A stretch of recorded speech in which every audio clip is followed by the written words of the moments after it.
Just over 34,000 people were taken into custody last month, down 16% from May. The decline ends a streak of 4 straight monthly increases in border arrests. Analysts are saying President Trump's zero tolerance policy could be serving as a deterrent since it criminally prosecutes every adult who enters the country illegally.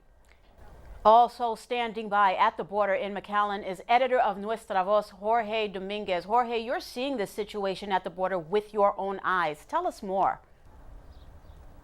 Liz, as usual, when you come here, you see a lot of things that you don't read in the papers. The papers that they talk about, the situation with the detention centers, and of course, that's a very dramatic situation. But here, there is 85% of people here are Hispanic.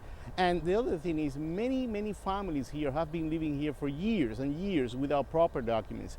They had kind of a normal life. Now with this new situation, with the new enforcement of the immigration laws, some of those families are living in fear. A priest told me yesterday that some of his parishioners now fear to go and pick up their kids in the school because they can be detained in their way to the school. So for them, life really have changed around here. This is one thing. The other thing is that a lot of people say that they understand that we have love and we have to keep the border secure, but that they find unnecessarily harsh the way that immigrants are being treated. Jorge, you've talked to many migrants over these last 2 days. What are they telling you? Well, we talked to some people in the Catholic Charities Center, and what they were saying is basically one of them. By the way, we talked with an immigrant from Guatemala. He could not speak very good Spanish. He spoke a native language from Central America, and he was explaining to us that he couldn't support his family from there, so that he had come here to find a job in order to support his family. But first he has to pay the debt because he has to borrow money to come here. He described 13 days, of buses and walking from Guatemala to the border of the United States. He came with his son, he's 16 years old. The other case, people talking about how they have to escape Central America because of the violence. So, I mean, they have, of course, very strong reasons to come here and to try to get it into the United States. Jorge, you have spent time with the bishops this weekend. What are they saying about this entire experience?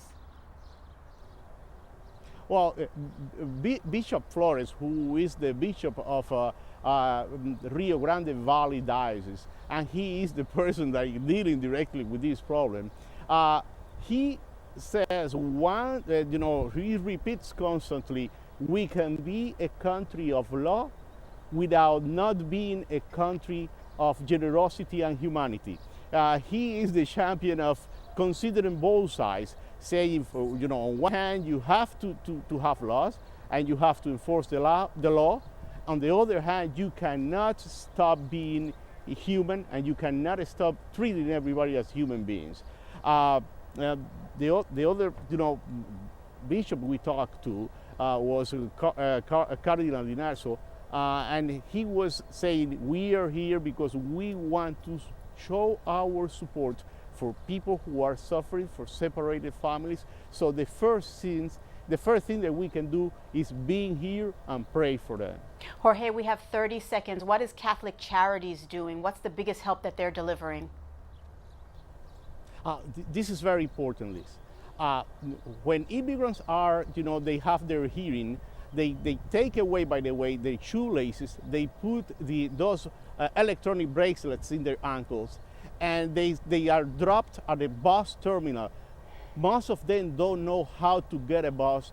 Most of them don't have the money to get a bus, how to do. They need a shower, they need to change clothes. So the Catholic Charities, they go there to the bus terminal and they bring them to the building to give them, water, food, a shower, and a change of clothes, and all the help they need to get a bus to go to their destination. Some of them go to New York, California, all over the United States. So that's the critical point where the Catholic Charities is helping them. All right, Jorge, thank you so much for that perspective. We'll be looking for more of your in-depth reporting on our Facebook page. Thank you so much. Thank you, Liz.